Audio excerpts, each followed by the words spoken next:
Are you saying you faked with me? Yeah.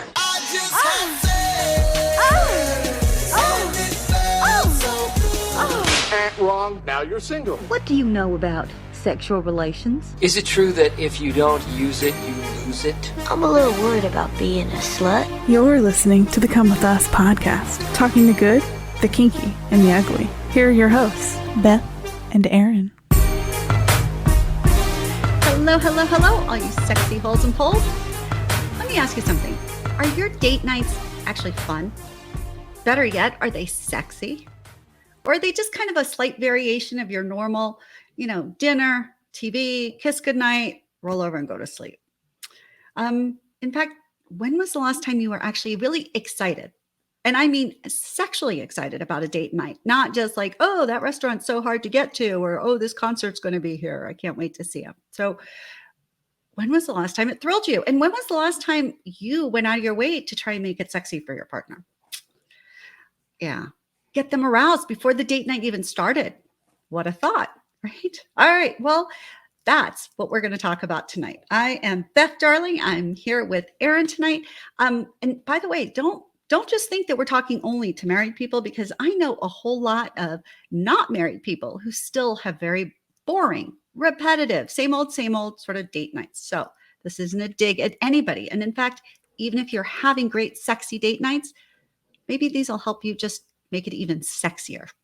I think that's the case. Well, welcome to Come With Us podcast, where we know that sexy stuff matters just as much as the lovey-dovey stuff, and we want to make sure you get all the pleasure that you deserve.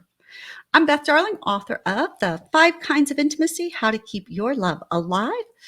If you haven't gotten it, it's available on Amazon now. It's fun, easy read, full of intimacy, 17 different intimacy practices that can create more closeness and connection with you and your partner. Easy peasy. So go to Amazon.com. It's The 5 Kinds of Intimacy, How to Keep Your Love Alive. All right. Well, so Aaron, I am so excited about this. And, we were talking about how easy it is to let date nights become same old, right? Yeah. So what have you found in your, you have a happy marriage, undoubtedly. You love your wife. From my perspective, I do. Yeah. I'm pretty sure Danielle would say the same thing. But I think maybe that's part of I think that's actually good, that if you're not sure, then you have to keep showing up. You have to step up, right? Just like at work, if we just go in there going, oh yeah, we're here forever, doesn't matter what we do, that kind of performance gets us sent out the door, right? Yeah. I said it before. I'll say it again. Somebody who's a devoted listener will go, God damn it, Aaron, shut up. But your marriage or your long-term relationship, whatever you have, where you have devoted your life to someone, is the most important bond you are going to have. Period. The end. Yes. Amen. And there are plenty of people who go, oh, well, no, because I die for my kids. I felt a love for my kids when I held them the first time that I never felt from my spouse. That's a different type of love, first off. Second off, that your spouse is still your number one. Period. The end. That's how it's supposed to be. Yeah. And actually, I think that's a really good point. And I think the way that I've started telling people is because it feels selfish, right? A lot of people feel selfish thinking that it's about just the husband and wife, or wife and, whatever, the two partners. Yeah. Whatever the arrangement, or the throuple for that matter. So, but what I say is that's the foundation for the rest of your family. So if that's not strong, then you're not teaching your kids about the most important part, which is how to be a good family person, how to love take care of the people around you. If you're going to have kids, how to teach them what's important. So it is not selfish. It is the foundation for the rest of everything else that we do, and in our lives, I think. And one of our next episodes, we're going to talk about why sexy makes you healthier and makes you actually do better at work. And that one will be a follow-up, and make sure that we come back to. Yeah. That's the relationship. I don't care what your religious affiliation is, whether you believe in religion, whether you think it's a bunch of just story, whatever, I don't care. But there is language in the Bible that says you are supposed to raise your child, get them to adulthood, and then send them off out into the world. That is your job. That partner that you have, that wife, that husband, whatever, that is your rock. That is the person who's there. You are supposed to raise that child lovingly, raise them up, and then send them off. And they form their own bond with another human being to make their own families. And that's just the way it goes. And there's so many people. I saw it early on from friends of mine who years and years ago started having kids. And, you know, I mean, they did the typical thing, went to college, graduated, got married about 6 months later. And then about 9 months later all right, let's start popping out children, which good for you. Make good kids. They're good. I know them. They're every single couple that did it. They are great people. They're amazing people. But at the same time, I also eventually heard my daughter's way more important than my husband is. Well, no, she's not. You better fucking check that, because guess what? What do you think your kid's going to react to better? You putting them to the side once every, 2% of the time to put your husband first or put your wife first, or you keep neglecting the most important person in your life. The tension builds, the resentment builds, and eventually you're sitting in front of a lawyer going, fuck it, you can have half my shit. I can't be around you anymore because you make me feel horrible inside. Yeah, and it's interesting because you said the most important person. And I actually think the most important person is actually you.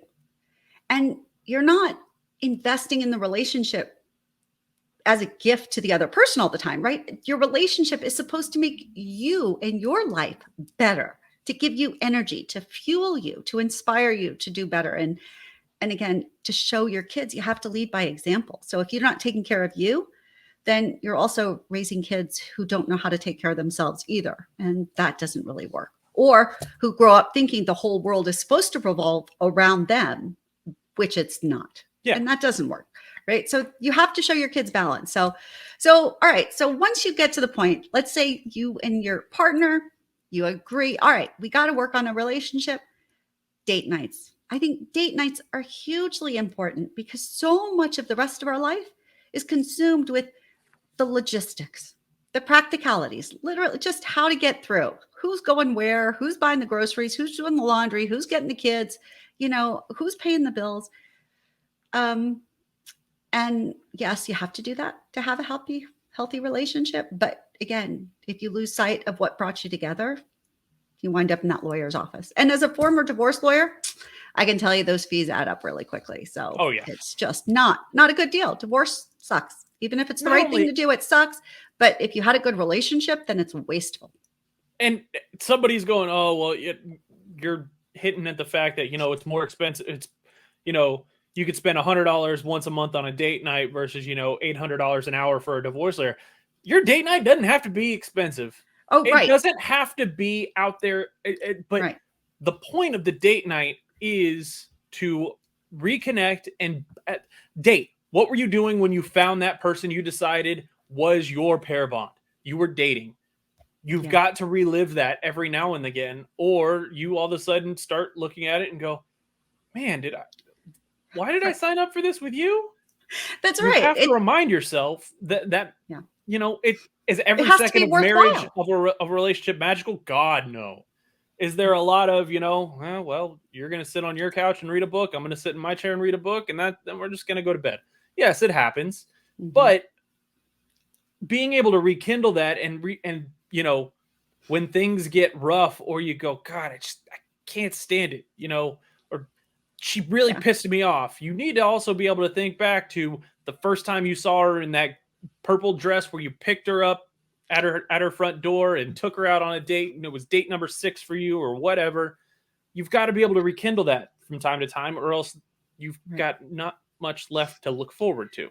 Right. There has to be a reason. So, yeah. So that's one of, so I've got a whole list of different suggestions and stuff. And one of my first ones is don't make the planning of the date like a hassle for either of you, right? Because then that becomes I'd rather sit in my chair and you in the sofa than actually make something happen. So it has to be something that you look forward to and your partner's going to look forward to. And that doesn't mean you have to complicate things. As you pointed out, you don't have to spend shit tons of money, but you do have to put some thought into it. That's creativity, some thought, some imagination, some excitement. Because if it's not something you want to do, it's probably not something they're going to want to do. Because And we talked about like it I in the wouldn't want past, to go to the ballet. like years ago, years and years. That's funny enough because I just gave my wife ballet tickets for Valentine's Day. But Oh, that's sweet of you. yeah, she really likes That's dancing and all that really good. stuff. And yeah. To go, But and you're going to go with her. yeah.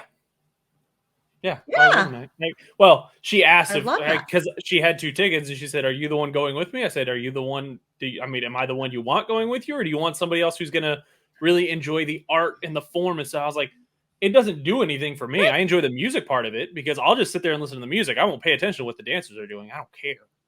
But if you want somebody who's going to go where you can, talk about, on the drive home, oh, can you believe that? I don't know what's a dance term. Pirouette. Is that a cookie or is that a dance term? Yeah, whatever. Probably both. Yeah, whatever. Yeah. If you want somebody like that, I'm not the guy for you. I'm not the date for you that Right. night. Take your girlfriend or whatever. Right. I love that but you we gave those talked and you gave her the choice. That's Well, big. I want her to Good be for you, happy. I Aaron. want her to get the most out of it. Yeah. I love that. But I remember years ago when we first started this thing, because now I can say years ago because we've been doing this for almost 2 years, just over 2 years now. We talked about date night ideas briefly, and one thing was about planning is alternate. You plan one, Yes. they plan one. You plan one, they plan one. And if you end up picking something that you like to do that they're going to go, I'll try it, but it doesn't sound like my ideal date night. Okay, cool. They get to plan the next one. So you get to alternate things that you think sound a little bit more fun than they think. And then the next time they get to do the same thing. Yeah. Yeah. Sometimes you might think, oh, we're not really into it. And then it turns out do enjoy it a lot. So if we both have let's try it and see. And like, I love when for the ballet, right, the dancing isn't going to really thrill you, but the music for you. So, right, there's always something that should be exciting. And hell, I don't care. Even if you're just fondling her thigh the whole time, right? And just working your way up or touching her in other places, etc. There are so many different ways to enjoy pretty much almost anything, I think. So like that. I mean, and I do think almost everybody anything should fun. be alternating. Yeah. It depends on your attitude. Right. So you just have to try. Yeah. Exactly. Yep. Yeah. And you're not doing it with the resentment, because that's what some people would do. Like, oh, I'll give you these tickets. I'll go if you really want me to. But, and they're like, who wants to go with a stick in the mud? Nobody. So Nobody. I think that's good. Nobody. But so I think alternating the planning, I think once a month, each of you should take a turn planning date nights. And by the way, if you've got kids and you need babysitters, don't just think, okay, it's my turn to plan the date, but the other person has to deal with the babysitter. Like, if you're planning the date, go out of your way and also plan the babysitter. Do as much as you can so that it becomes fun. Because I'll tell you, one of the biggest complaints that women have about date nights is that it doesn't actually feel fun. It feels rushed in terms of they have to make sure they leave the office, or they have to if they're at home, they have to get the kids fed, get them to bed. And who feels sexy getting dressed in front of a kid who's walking around with sticky stuff, or you're trying to get somebody to bed and they're screaming or crying? So getting ready should be something that is also fun for people. So if you're the one planning and getting the sitter, get the sitter like 2 hours before you want the date to start. Give your partner time to unwind, go on a run, work out, take a bath, get bored, and then be like, cool, okay, what am I going to do now? Oh, I'm going to get dressed ready for this. And even men really appreciate this, because the chance to basically sit down, read a magazine, have a cocktail perhaps, or have a shower with racing in and out is big. So, and along with that, another just little fun thing that I think for men particularly is, if you can, pick your partner up, pick them up, and don't just sit there at the bathroom while they're getting ready, but knock on the front door at the appointed time. Leave the house, go outside, go run an errand or something, come back and pick her up, so that you get the vision of however she cleans up. Because lust, I think lust is hugely important. And we don't really lust for people when we have watched them, go to the bathroom, come out. What should I wear? What should I wear? What should I wear? Don't watch your significant other go to the bathroom. Well, no, but I mean, even in the bathroom, brushing your hair, brushing your teeth, like putting makeup on, all those details. I guess so. I mean, once in a while, it can be fun and a turn on, but it's so cool to see them cleaned up and be like, oh my God, like to be impressed and to let it light you up. Yeah. Don't you think? Have you ever done that? Yeah, but I mean, I watch my wife brush her teeth every night before bed and every morning when she wakes up, and I watch her when she, brushes her hair right out of the shower and all that stuff. And still I don't know, maybe I'm the freaking anomaly in the code that was written, but to this day, this morning, she put on some really sexy earrings, and that just drove me freaking wild. So maybe I'm weird, but I don't have I don't know what you call it, the complacency about it. Like I still see her and I still lust after her like crazy. You can't ask her on this because she won't ever be on this, but you know her. You can ask her next time you two hang out. She'll tell you. I still chase her around like we're 21 years old again. Right. Which is awesome. But I would say in this case, what I'm talking about isn't even always just about you. It's for her, because she probably would tell me, he says that, and maybe it's true, but I think he just wants sex because there's nothing sexy about me brushing my teeth, like blah, blah, blah and stuff. Right. But there is, when we feel like we look good, then we believe. And when you see us and you appreciate us, we're much more likely to believe it. And that helps turn us on. Yeah. So leaving and stuff can be about making her feel like she gets to do the big reveal and that she's hot stuff. And when you think that and she thinks that, you're already off to a really good start for a date, I think. So, let's see. Okay. Oh, so one of my next ideas is this. I know I get flack all the time. I got to tell you, I'm all about egalitarian and people doing what they want, but I'm telling you, for date nights, stop with we're equals. Okay, just stop with that. You're not just colleagues. Pick a romantic role. Okay, that could be, you could be the one in charge, or you could be the one at her service or at his service. But pick one of those and play with the power and use it. So if you're the one planning the date night, again, I think it's very easy. If you're like to be in charge, then you're in charge. You've got this and you've got control. If you prefer a submissive role, then you do it in terms of, I've got this, I've planned this for you. This is all for you. But emphasize so that people can feel taken care of. And this is true for men and women. Like, men have told me over and over again, they love it if a woman has planned a date night or a date afternoon, right? I use date night. It's just easier to say, but it could be anytime, whatever. When their partner plans something and they don't have to think, they don't have to worry, they just get to go along. Even if they're driving, they're like, just tell me where to drive, I'm good, right? So all of us, just like once in a while for somebody else to just make the decisions, make things happen, and go for it.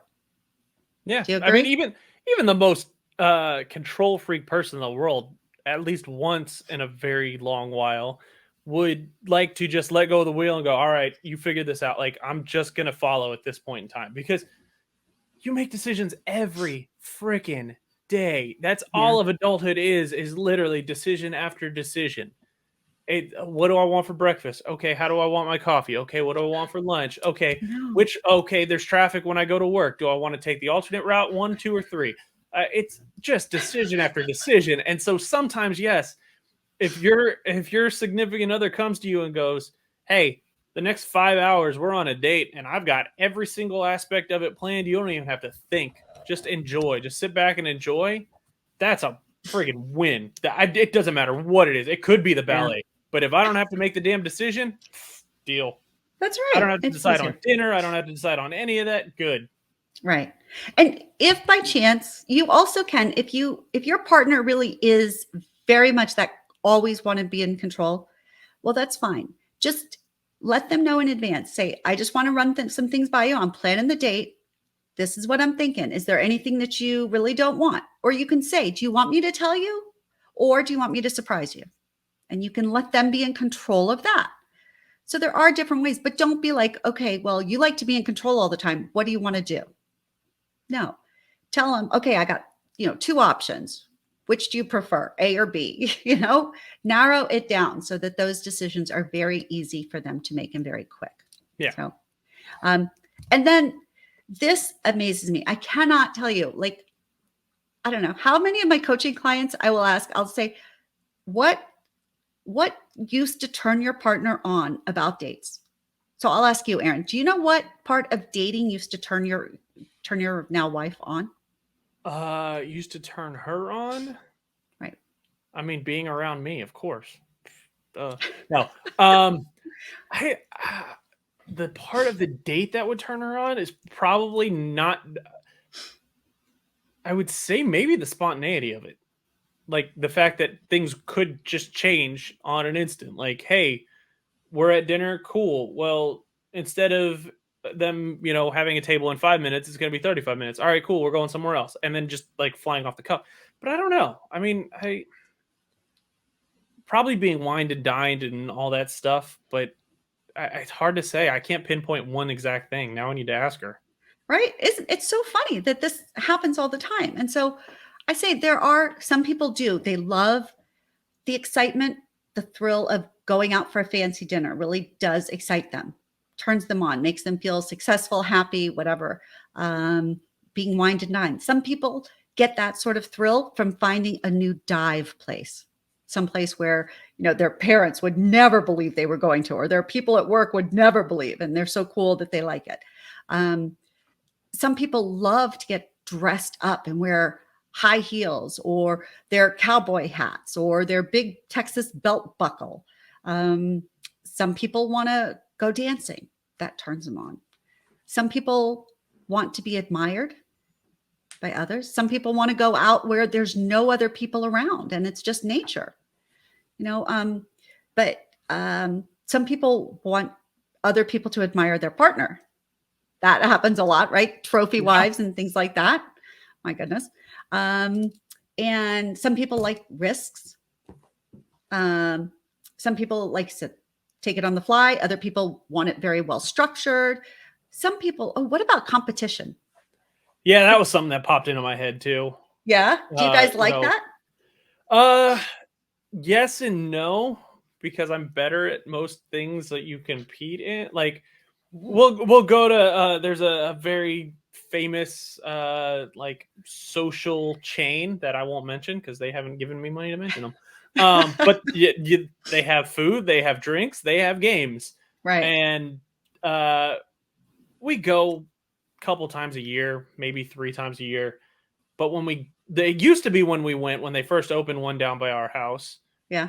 The first 2 or 3 times we would go and she would go, oh, let's play air hockey. And I would go, okay, you know how this ends. Ooh. This is not going to end well for you. And she would, no, I got you this time. I think I can beat you. And I'm not a gold medalist in air hockey, but I'm pretty damn good. And I'm just really good at it compared to her. And so I would just demolish her. And she would go, okay, let's play again. Best 2 out of 3. Okay, best 3 out of 5. And then it would just be like a clean sweep for me. And she would be scoring 1 point while I'm scoring all 7. And then she would throw a fit and get mad at me. And so competition is good when the field is even. Well, or you could enjoy it because there are some people like I would do that, but I would make sexy bets.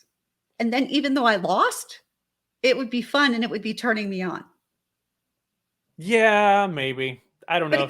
She hates losing more than she likes anything else. Okay, then, and that's my point. Then on a sexy date, don't let that happen, right? Yeah. And people, it's important to know because there's no judgment about, oh, that's a bad thing that she's so competitive. It's just not going to work for your sexy Well, it's not date even night. that. So you got to pay attention to this. We still go to that place and we still play games. There's just one-on-one games. Right. We don't play against each other. The little basketball shot game, we can play against each other because she has no qualms about being horrible at basketball, but she likes every now and then just going up there and making a couple of shots and going, haha, I made a shot. I'm like, yeah, cool. Good job. Like we play the little zombie shooting game. And that works. Doesn't occur to us, who shot more or who had the better, like, who cares? Right. But air hockey, stuff like that. What was the other one? There was a foosball. We can't play that. No. Bowling we can, solely because I don't know why.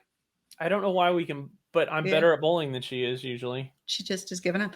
But that's the thing. So you got to realize. So for me, I like doing those kinds of activities because one, it gives me a chance to like move around a lot, and that keeps me from just being too tired. It amps up my energy.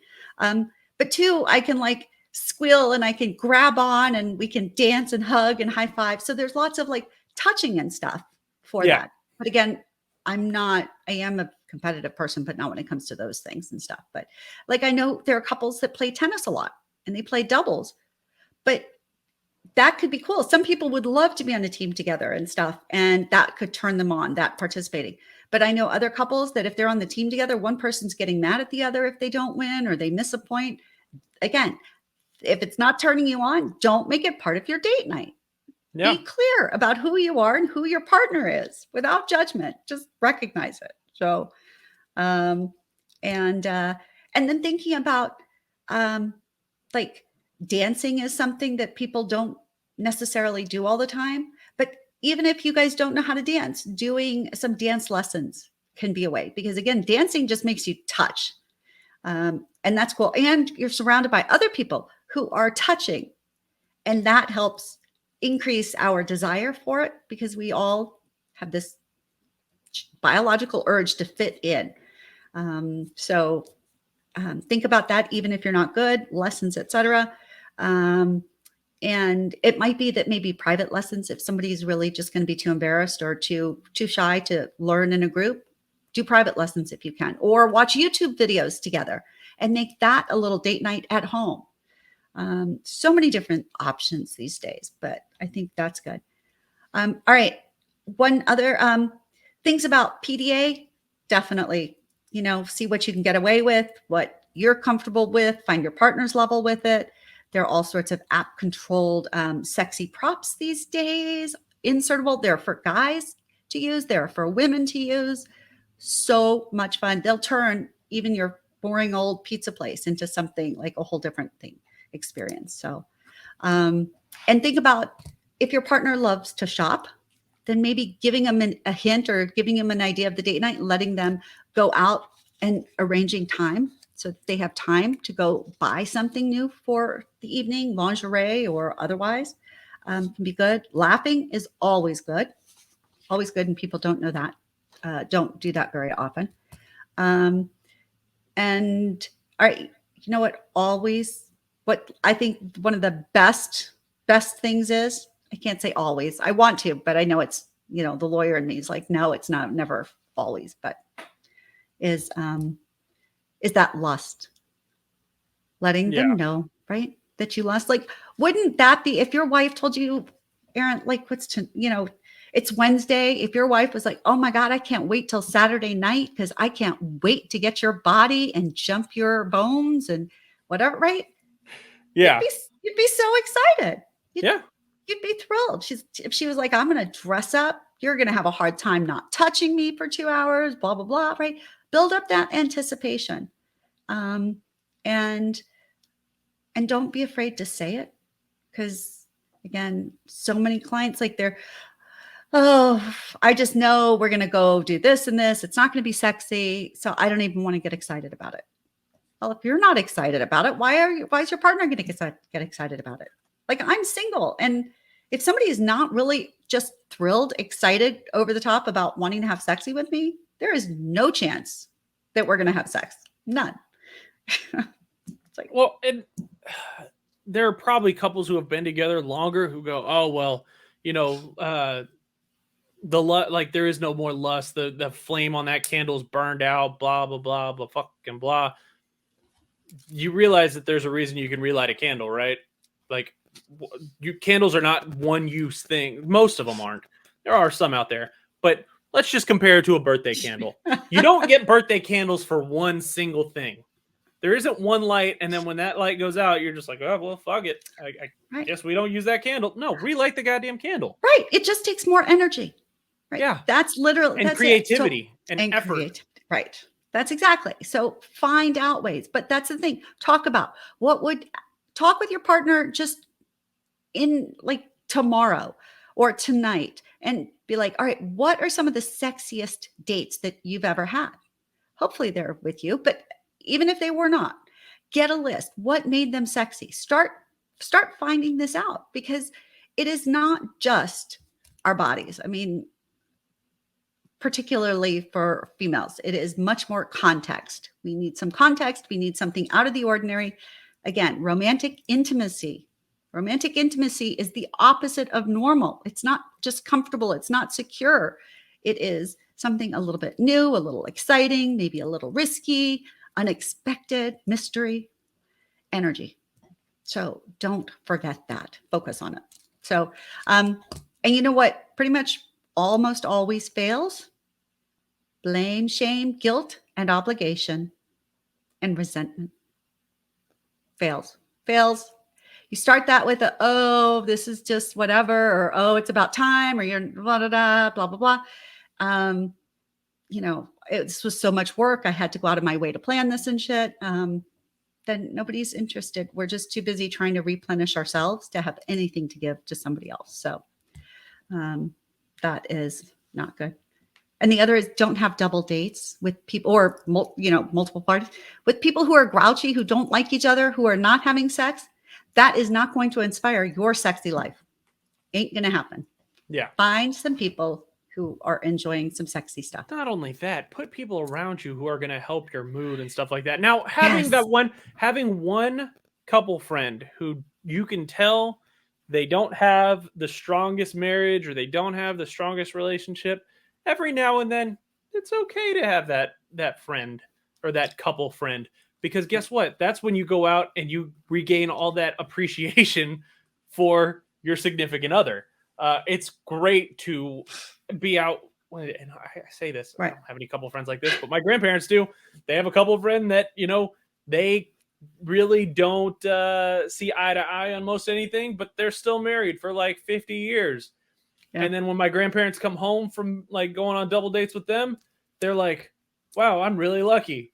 I adore you, and you're my best friend, and I chose you to spend the rest of my life with, and there's not any other way I'd rather have it. So it's good to have one of those couple friends. Right. But don't use them with people for date nights. No. That's a different night. It's not a date night. Yeah. Call it relationship appreciation night. Yeah, right. There you go. Gratitude. Right. So, okay. And then my last thing, I know we're running over a little bit, but start the sexy stuff way beforehand, days, weeks in advance, right? But at least earlier that day, ramp it up throughout. If you let it just die, again, it's like that flame is out. Now you have to spend more energy relighting. And my preference is enjoy. If you want orgasmic pleasure as part of your date night, then enjoy that orgasmic pleasure before you get out of the car at your house. Because as soon as you get into the house, that's a normal place. Instinctively, we start letting ourselves down. We start getting into our slump mode and stuff.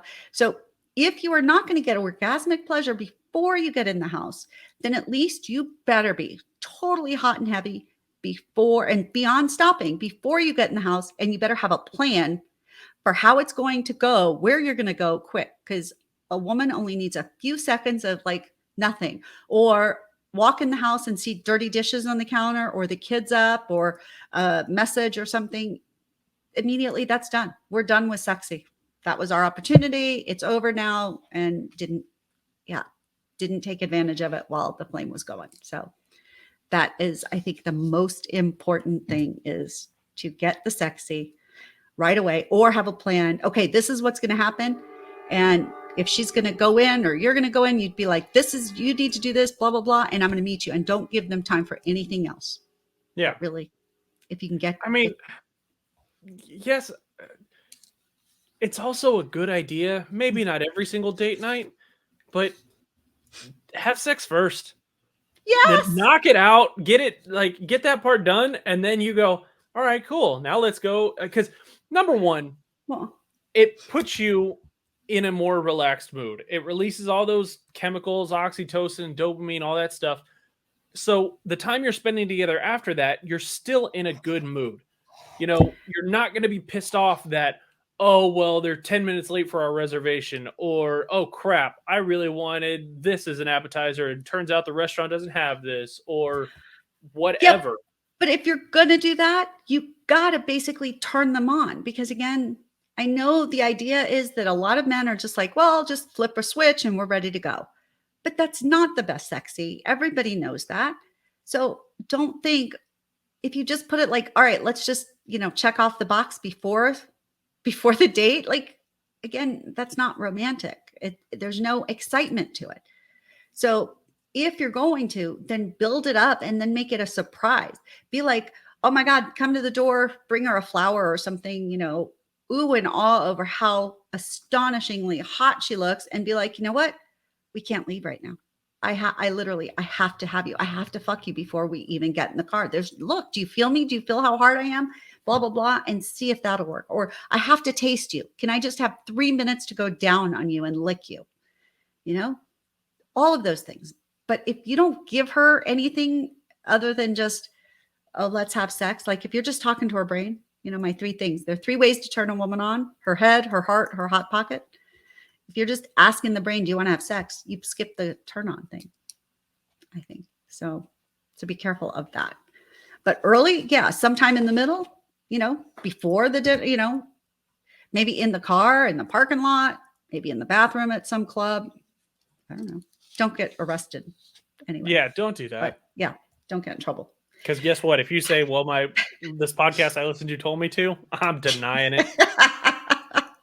I'm going to say, hey, we gave disclaimers. You got to be safe. So yeah. All right. So also, don't be afraid to spring a little. Like if you're out and the moment's come, but you look at the time and you go, well, yeah, we told the babysitter stay till 11. It's only 9:30, so we definitely know the kids aren't asleep yet. Fucking spring $50 on a hotel.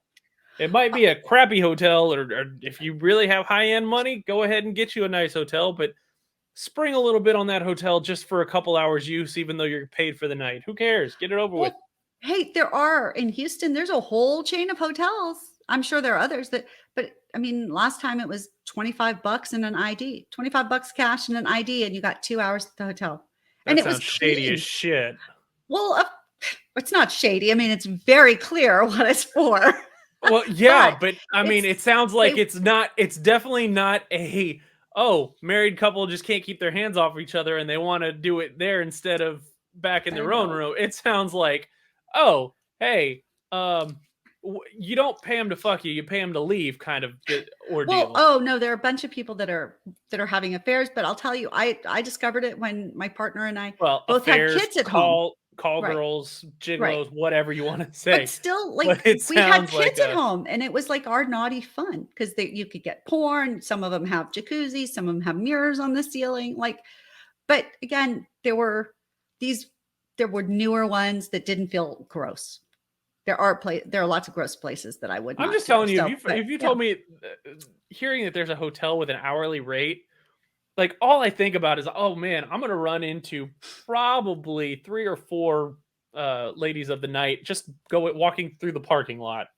Oh no, they get in and out quickly, so you don't see them hanging.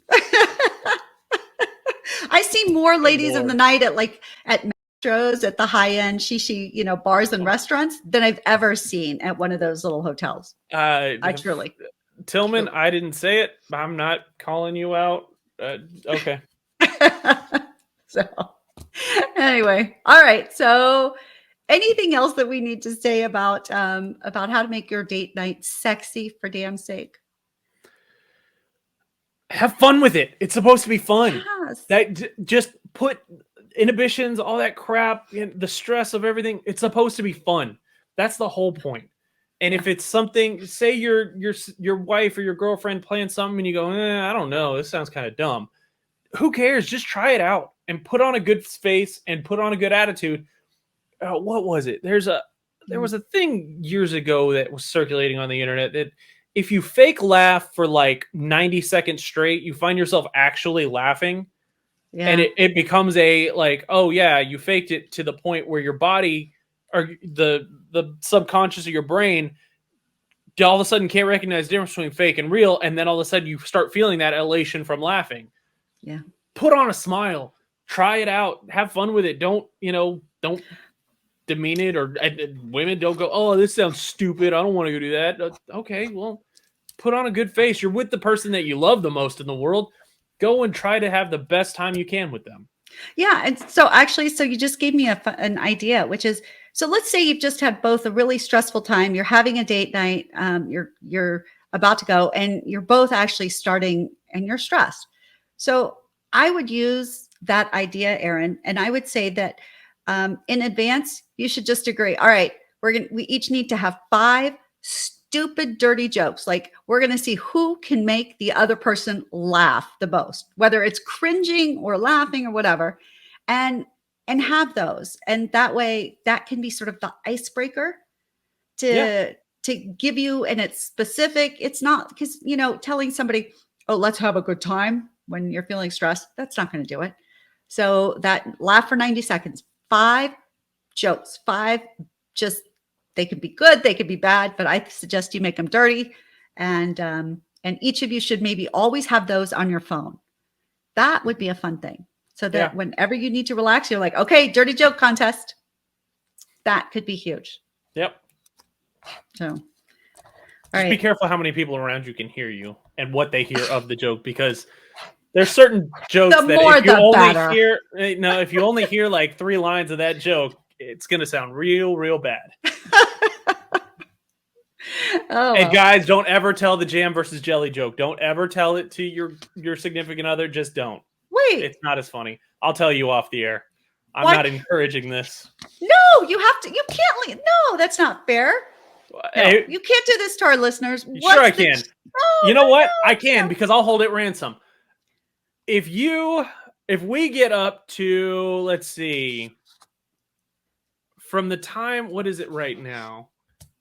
If we get, from the day this releases, an extra 200 followers on Facebook, 100 followers on Twitter, and 50 followers on Instagram, I will come back and I will open the show with that joke, and I will tell the jam versus jelly joke. And if you don't get it, or if you don't understand it or don't know what it is now, then you better go follow us, because I'm not bringing that up. Oh my God. All right. Please, listeners, tell your friends, follow us, because I want to hear this stupid joke now. I hate being left in the dark. It's not fun. So go tell everybody, find us all on all the social medias, and then tell them, as well as following us, then also suggest that they listen. And let your partner listen and talk to them about date night stuff. Okay? Yeah. It's important to find out. Aaron's got some homework now to go talk to his wife about. So, good for the rest of y'all.